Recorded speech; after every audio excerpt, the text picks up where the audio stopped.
Fact of the matter is, we have liberal democracies in one part of the world.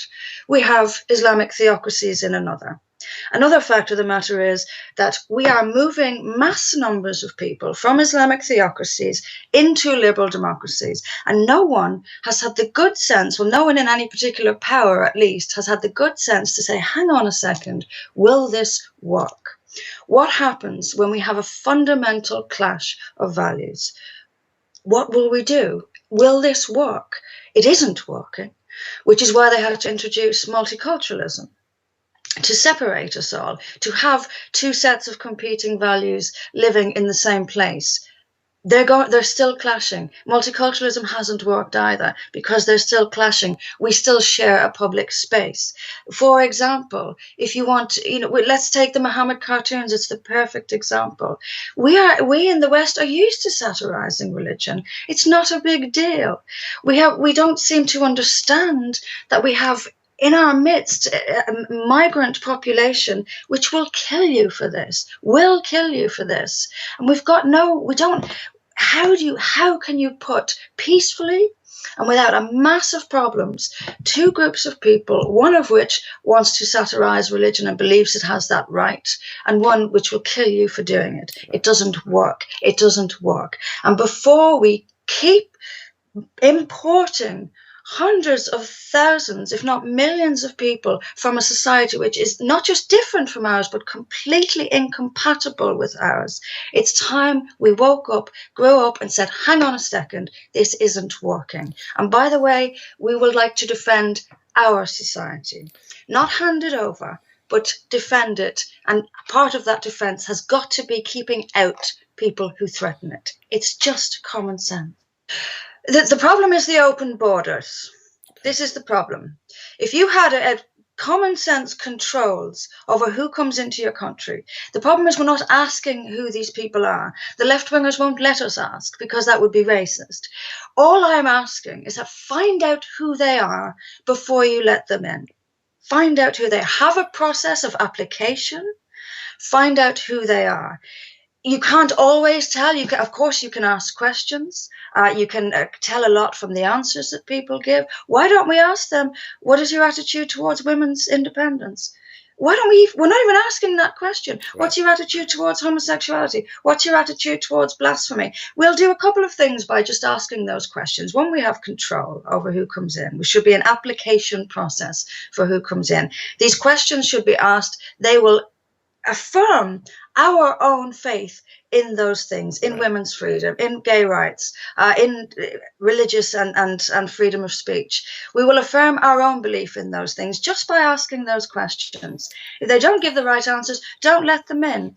If they give answers that are acceptable, let people come on a trial period. If you then find out that they are preaching death to Jews down in the local mosque, throw them out. Right. This is not, you're never going to get it perfect, right. But there are common sense, simple steps we can take. The problem is that we have just opened the border, let every Tom, Dick and Harry come. And when they do come and we know who they are, we know they're jihadis, we know they threaten women, we know they threaten Jews, we know they threaten gays, we do nothing. Right. We leave them there. Absolutely. I mean, look, what the things I've said are merely one tiny element of what we could do. It would weed out some. But of course, you're right. People will answer some people will answer the questions as they know they're supposed to, which is why we let people in on a trial period. But if it comes down to the doctrine itself, and the generations because in Britain we have second and third generation immigrants who are now becoming extreme and now extreme, I guess, more adherent. This is such a difficult question. If you really want to make sure there's no Islam whatsoever in your society, if that's what you want, then you have to stop Muslim immigration. That's the only way you're going to absolutely guarantee that you are not going to have jihadis in your society, either now or in the future. I don't know if that. I don't think that's a moral position, particularly. I don't think it's a doable position. So it's different. It's. Are we going to solve this altogether? I don't think we necessarily are. Not unless Islam reforms. I don't think we necessarily are, but it doesn't have to be as bad as it is. Right. You know, we can make some small steps, and what we can do in our own society, even with people who are coming in, is have a bit of faith in our own values. For example, I think we ought to be teaching in kids in school British law, British democracy, the equality of women, that gay people are human beings, and we ought to be prosecuting crimes against them very, very, very toughly.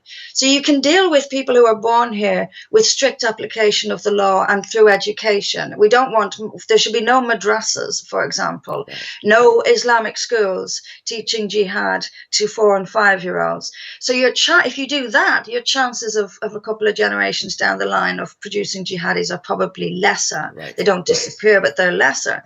But if we absolutely insist, you live in Britain, you live by British laws. End of. If you don't like it, if you decide to commit a crime, if you marry off your daughter to some old pervert, you will go to jail, and for a very long time. And if you're not a citizen, you will be deported. We've got to be tough. We've got to say, these are the values and the laws of this country. We will impose them. We will apply them. You know, you're not going to clear out every jihadi by doing this, but you'll be in a hell of a better place than you are now. But multiculturalism, especially by some on the left here in Britain, has been deliberately conflated with race. Right. So that if you criticize it, you're a racist, you're immoral. Race is obviously irrelevant.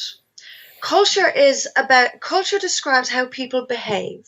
It is human behavior towards each other. Culture defines how we treat each other, how we behave, actually, let me leave it at that. How we behave towards each other. That is essentially what culture is. The norms of how we treat each other. We invented multiculturalism because we found ourselves with a culture in our midst which treated each other in a way that was illegal.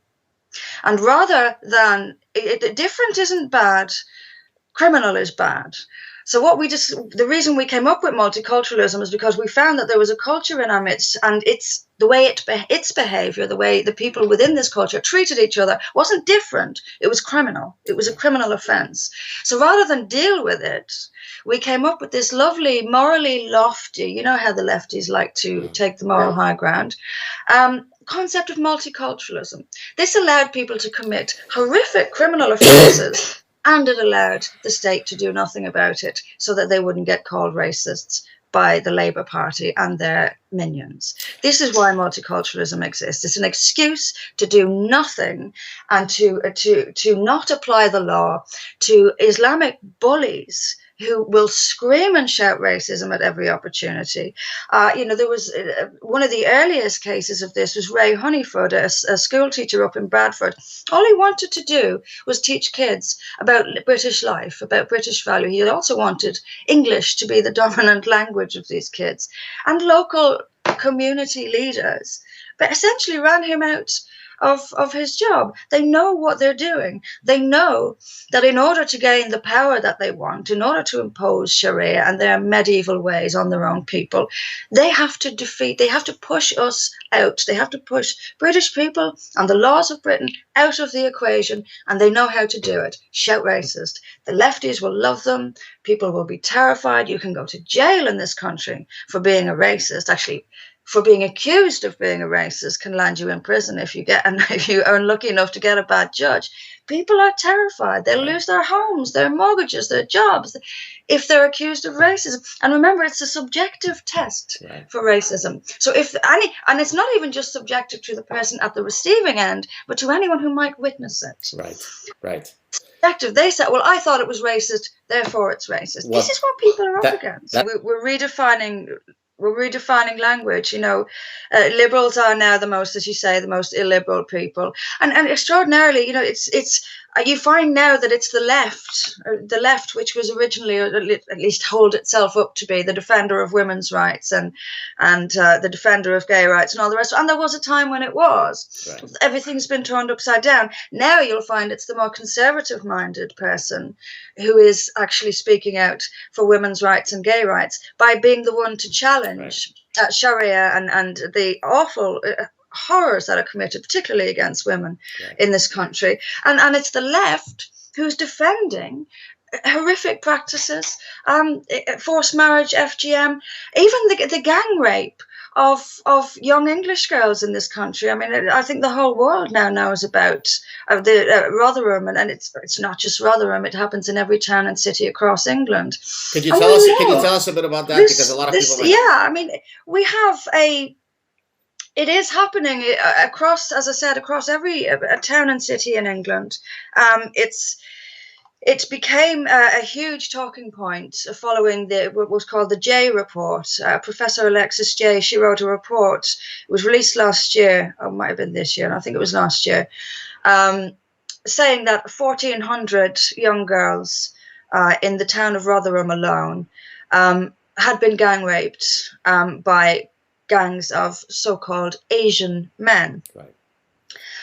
So you mean guys from Vietnam, basically, right?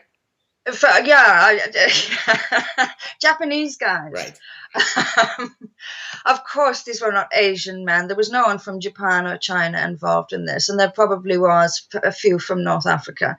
These were gangs almost exclusively Muslim, and they are grooming and gang raping and prostituting girls 12, 13, 14 years of age. One estimate put it at as many as 1 million, potentially, English girls have been gang raped by these men and prostituted by these men, forced to take drugs by these men.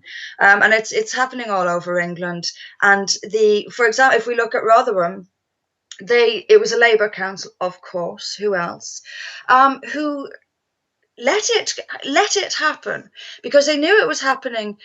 They knew Muslims were doing it, and they didn't want to upset community cohesion by making a big deal out of it. So they allowed the rapes to carry on. I mean, we had one woman who raised the alarm up in Rotherham. She won't go public about it, but she'd raised the alarm about it, and she said these Asian men, Muslim men, were raping girls all over the town, absolute impunity. And she was told never to mention this again, never to mention their ethnicity again, and was sent on a 2-day equality and diversity course while the rapes carried on. This is going on all across England. It's still going on despite the post-Rotherham outrage, but nothing's changed. Nothing at all has changed. I did a Freedom of Information request, and I'm going to be releasing a report on this before Christmas. I did a Freedom of Information request to every single, I'll explain what that is in a minute. I'll explain it now. We have legislation in Britain which allows you to write to every public, so the police or local, any public office, and request information from them, and they have to supply it. So I sent a Freedom of Information request to every local council in England and every police force in England, asking about how many girls in their area had been gang raped by groups of Muslim men. None of them could give me an accurate answer. Nothing has changed. They haven't changed how they record this information. They haven't introduced any robust criminal prosecution policies since the Rotherham report. Effectively, nothing has changed. But one thing that I did find out, which really strikes me, and here's the left again. Here is the left with its wrecking ball of morality and common sense again. What happens when these things, when local councils become aware of the gang rape of girls, some of them in the care, by the way, of the local council, they're legally responsible for these kids.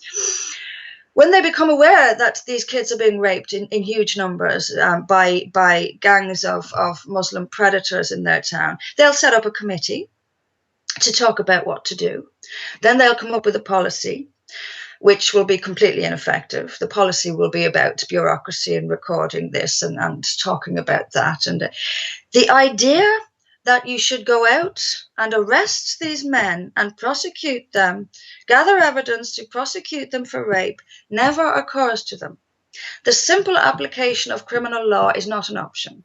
They'll set up a committee, another committee, a subcommittee, a sub-subcommittee to talk about it, to educate and raise awareness. And all the while, and this thing can go on over years, and all the while they're setting up committees, subcommittees, and sub-subcommittees to talk nonsense, the rapes carry on, and not a single person is arrested. Well, here's an idea, lefties.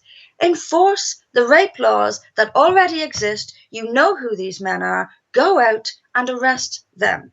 That's what you do. You won't need committees and subcommittees. Just enforce the law as it is. I spoke to a woman who herself had been gang raped for years by these men. She gave the police a list of names. They are still, she's now a grown woman. Those men are still going around her hometown and they are still raping young girls. And she gave names, addresses, even car registration numbers for some of them to the police. They did absolutely nothing. And 5-6 years later, those men are still walking the streets, still raping kids, and the local government is still sitting at a subcommittee talking about raising awareness. Get out and arrest them, you fools. In this particular kind, this sort of organized grooming and the passing, families are often involved in this. You'll have a more, maybe 2, maybe 3 brothers, cousins.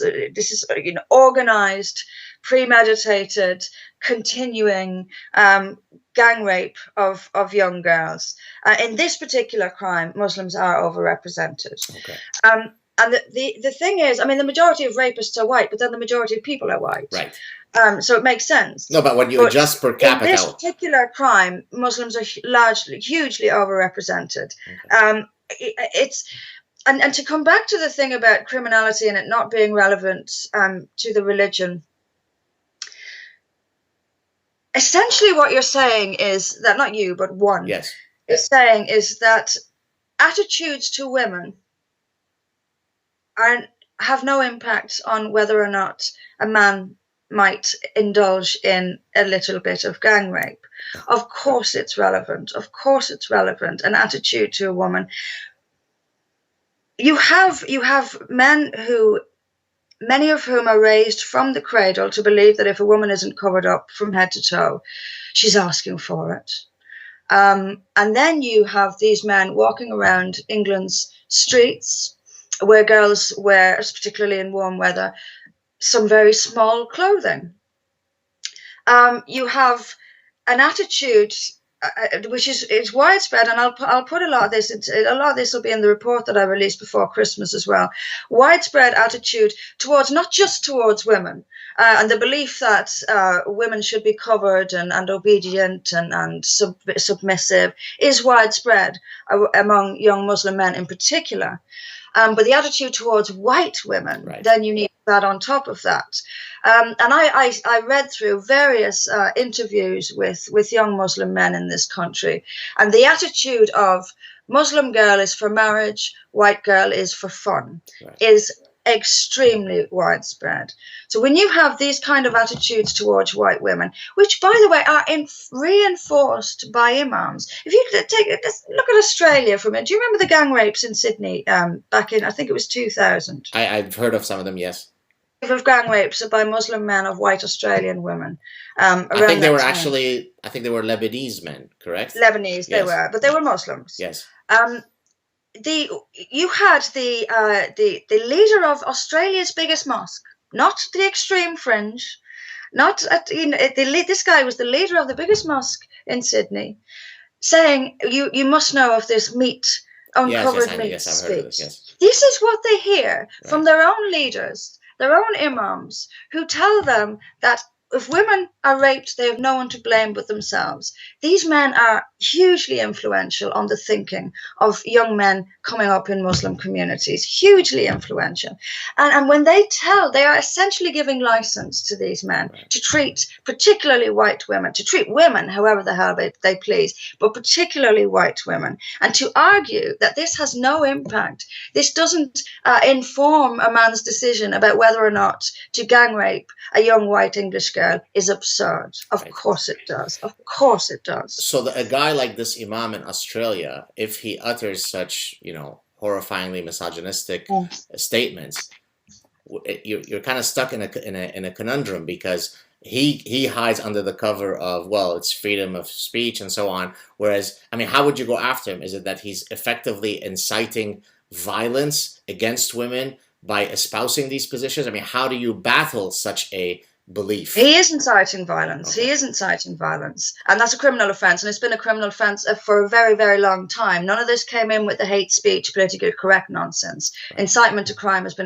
been a crime itself for a long time. And I don't actually have a problem with it. But it has to be direct incitement, which I think this qualifies as. How do we deal with that? You prosecute it. Right. You prosecute it quite firmly, and you prosecute it on the merits of the case. How much of a danger did this guy present to the woman walking down the street? The guy in Sydney, from what I recall, and I might be wrong about this, but I believe I'm actually not thinking of the uncovered meat guy now. I'm thinking of another guy, Faiz Muhammad, I think his name, or Muhammad Faiz. He'd made a speech to over 1,000 in Sydney. And he actually said the words, when she is raped, she has no one to blame but herself. Now, this stuff has to be taken into account if you prosecute this guy. He's got 1,000 young men, A, listening to him, B, believing him to be a representative, essentially, of God's word, and to be teaching God's word because he's an imam. And these are devoutly religious, perhaps most of them devoutly religious people. How much impact are his words actually having? How much of a danger does he represent to women? Is he sending out 1,000 young men there potentially to rape a woman? I think he is. He should be prosecuted severely for that. If he's not a citizen, I would deport him. Right. Absolutely, in a heartbeat. If he's a citizen, severe punishment within the law here. If he's not a citizen, get out. And you're not coming back. You represent a danger to our women. Get out. Well, we've twisted up the language again. We've twisted up, for example, the concept of freedom. The one freedom you don't have is to take other people's freedom away. Now, this sounds common sense, doesn't it? But you will hear it. You will hear people arguing that they should have the freedom. This is freedom, isn't it? I thought we lived in a free society. If I want to mutilate my daughter, it's my freedom, right? No, because she has the freedom to have her body intact as well. The freedom you don't have is to take other people's freedom away. And this again brings us into the paradox with Sharia. They argue freedom of religion to have Sharia courts. It's our freedom of religion, isn't it? But what it's actually set up to do is to remove other people's freedoms, including their freedom of religion. So no, the freedom to take other people's freedom away is the one freedom you don't have. This is simple stuff. But it's being manipulated and twisted for the benefit of you know who, the jihad. Speaking of Sharia, incidentally, I mean, you often hear people either because they're ignorant of the specific tenets of Sharia or because they're duplicitous, that 99% of Sharia is perfectly consistent with the American Constitution and so on. I mean, that is so profoundly laughable. I mean, it's shocking that someone. I mean, there's the guy, I don't know if you know him, Imam Rauf, who was the. Of course I do. Yeah. Okay, so he would make the rounds on all the the American stations, saying, hey, there's so much overlap between Sharia and the American Constitution. Well, so let me just give you one foundational way by which they couldn't be more antithetical to one another. Under Sharia, depending on the religion of the perpetrator or the victim of a crime, establishes the punishment. That's it. I don't need to say a single other word about Sharia, right? That is the most fundamental violation of the principles sort of Western law, right? I mean, that's it. Yeah. We're done. I don't have to say anything else. Yeah. So, I mean, it's just astonishing that Western journalists can hear somebody espousing something like this, and either because they're ignorant or because they're, fearful of appearing racist, they don't challenge them and say, I mean, what the hell are you talking about, right? I mean, so now, of course, usually the cover will be, well, there's different ways to interpret Sharia, and you don't need to talk about the harsh punishments. I mean, anybody can read Reliance of the Traveler, which is sort of the foundational sort of treatise of Sharia law, and go through it and see if it is consistent with Western sort of secular law. It isn't. So anyways, maybe you want to comment on that. I mean, you don't even have to read Reliance of the Traveller. You just have to look around at the world and see it and observe reality. That's all we need to do. Look at the countries that implement Sharia law. Right. They've all got the same oppressor, They're all as oppressive as each other. Freedom of speech, freedom of religion don't exist, and the treatment of women and homosexuals is abhorrent from countries which are otherwise completely different. If you take the two big ones, the big Shia, the big Sunni, Saudi Arabia and Iran, remarkably similar punishments. What can the common denominator be? Right. You know, if you even go into Somalia, Sudan, countries are completely different in every way from, say, Saudi Arabia, but yet which have the same grotesque punishments. What's the common denominator? You know, you have the jihadis and Islamists in Nigeria, same punishments. Boko Haram, same punishments, stonings, lashings, amputations. They're all completely different people from completely different cultures, completely different parts of the world, yet they have all these horrible punishments in common. Where are they getting it from? Well, what's the common denominator? Here's the answer. Here's the answer of a member of the Ostrich Brigade.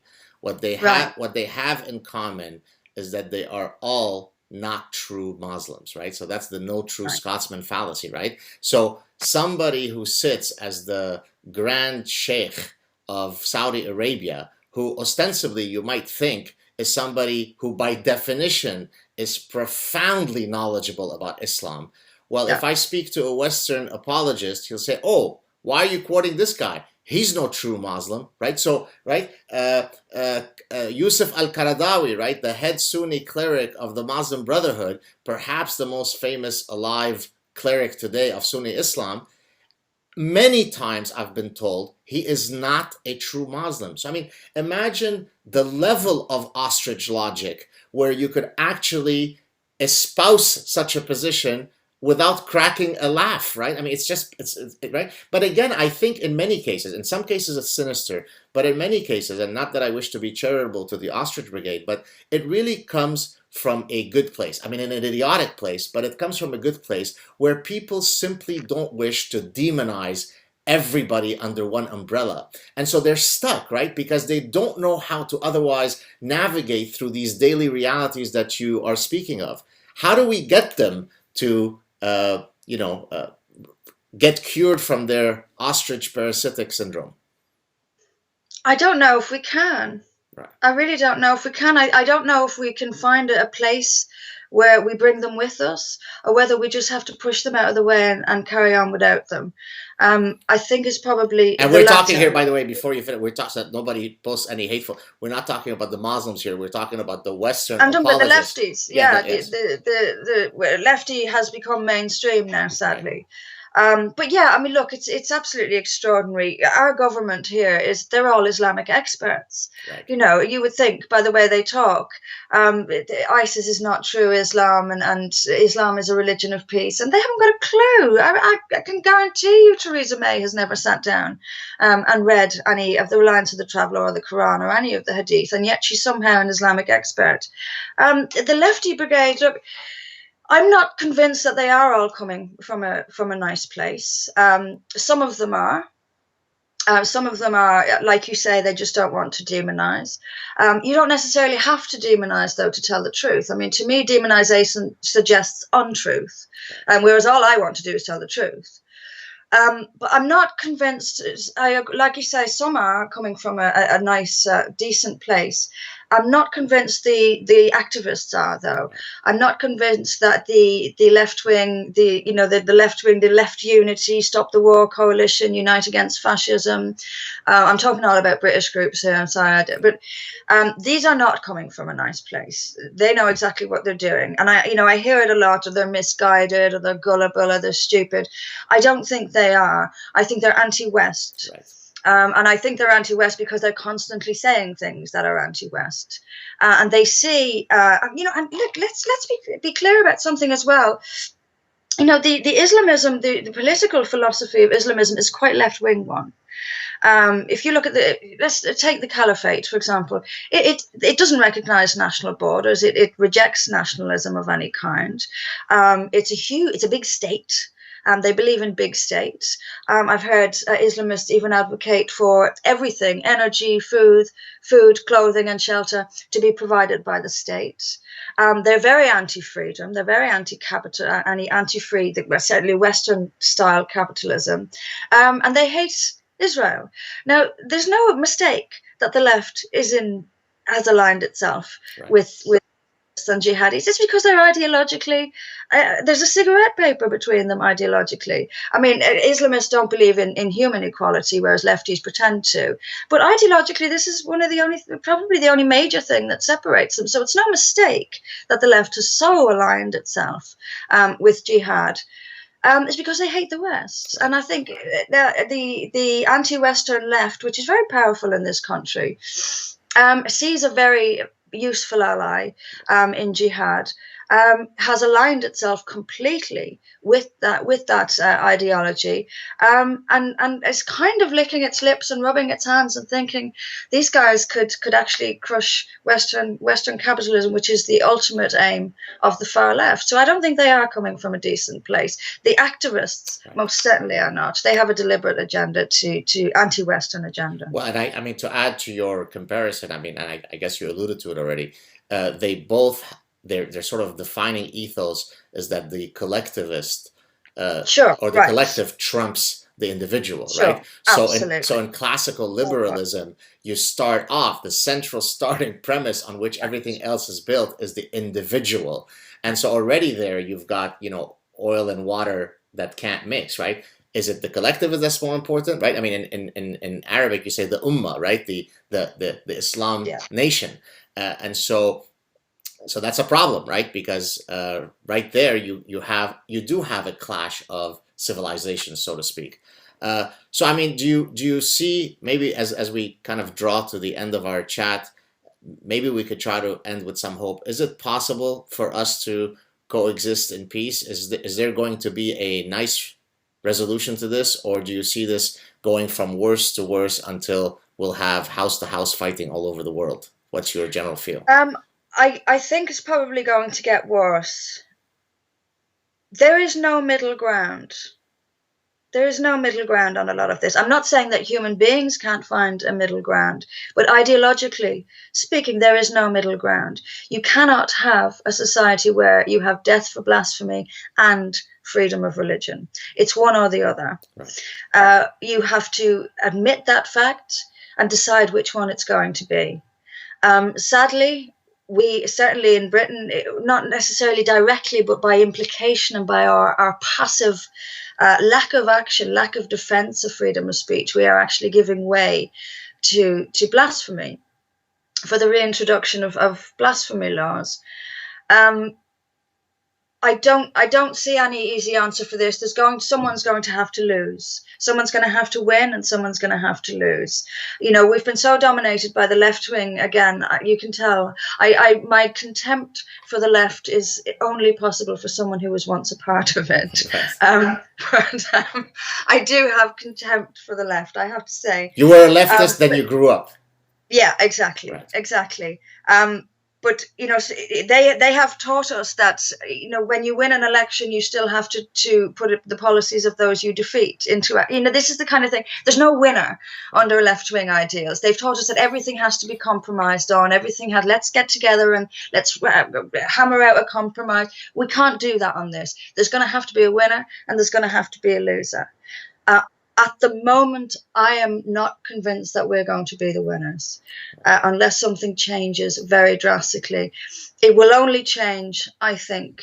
There will be violence if it changes, because if we start to stand up now, which we need to do, we need to risk that violence. We need to perhaps even take that violence in order to restore the primacy of democratic liberalism in the West. We're going to have to stand up and do some very controversial things, do some very difficult things. We're going to have to start admitting that this is a religious issue. This is not about Western foreign policy. It's not because we bullied somebody. If only America were nicer, we could all get along. This is absurd. This is a war of religion, and it's been waged on us, not by us. Until we admit a lot of these harsh realities, until we take some firm steps, until we stop the open borders and actually ask, who are you and will you fit in to our society? Right. We're not going to alter society to accommodate you. Will you fit into our society? If the answer is no, you reject these people. These are, they don't even sound that harsh, but we're so wet and wimpy that this has become, common sense has become controversial. And I can tell you that if we did this stuff, if we went in and arrested imams who are marrying underage girls in this country and shut down the mosque, which is what we ought to do, there would be riots in the streets. So we need to risk that. And if there are riots, we need to contain them. Right. But we have to do it anyway. If the riots are going to happen, we're going to have to deal with that, but we have to do it anyway. We have to bite the bullet. We have to stand up now and take real action against these people, or we will go out with a whimper. And what do you think about the role that Muslims can play? So, for example, I know that there are several activists within Britain who are, in some cases, were former Islamists. I'm thinking of Majid Nawaz, but there are others who now are sort of leading, at least in the context of Britain, leading the sort of voice of reform. Do you think that that strategy might also help in that by finding a way to reinterpret text and so on, this might allow some of the problematic passages to be expunged and hence allow us to live in peace better? Or are you looking for more sort of radical and quick solutions? Or both, or maybe we can be having a multiple prong approach to hopefully solving this issue. What are your thoughts on that? I think it's both, and I think what people like Majid and Osama Hassan and some others, what they do is very valuable, and I've got a great deal of respect for them. But this, to me, is an internal matter among believers of Islam, and shouldn't affect the wider British society's rights to protect its laws and its values and its norms. While Muslims can have a debate about reform of their religion, absolutely, but it's completely separate. We should still be applying the law. We should still be arresting people who arrange child marriages. We should still be prosecuting FGM. We should still be arresting people for inciting violence against women and against Jews. This, the argument for reform inside Islam shouldn't affect the legal the application of Britain's laws. Those are two completely separate things, and the British shouldn't have to stand back and allow Muslim communities to completely live outside or break the laws with impunity because they're having a reform. Let's let them get on with it. I don't care if they're if this is good stuff, fine.